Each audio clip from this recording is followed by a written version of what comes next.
In this video, I'm going to talk about an issue that we've been running into more and more over time in our industry, and especially within the last couple years. And it's the concept and idea of, do you actually own your website? Once you've paid a website provider to build a site for you, it's live, you're using it in your business, are you sure that you actually own that site?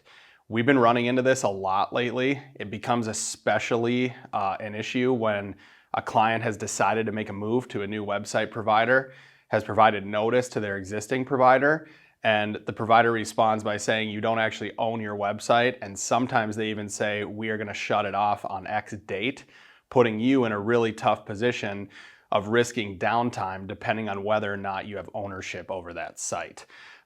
This is an issue that's near and dear to my heart. I got my start in digital marketing by working for my dad's company, and that brings it back to a point where when I see this happen, where clients are being held hostage by providers, it's really something that I don't like. It's not the way we operate at Northwing. So I want to shoot a video to arm you with the information to make sure you're not in this position.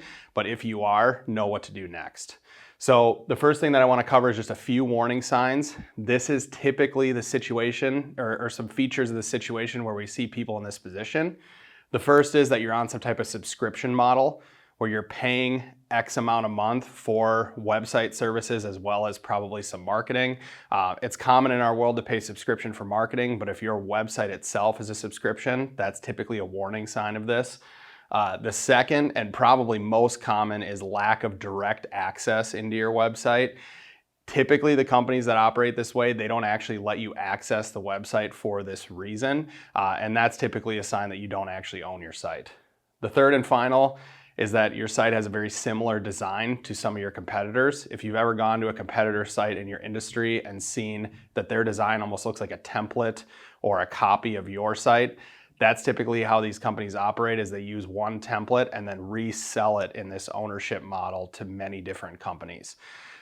So the first and foremost thing that I would say, if you feel like you may be in this position or this piques your interest, is check your contract with your provider.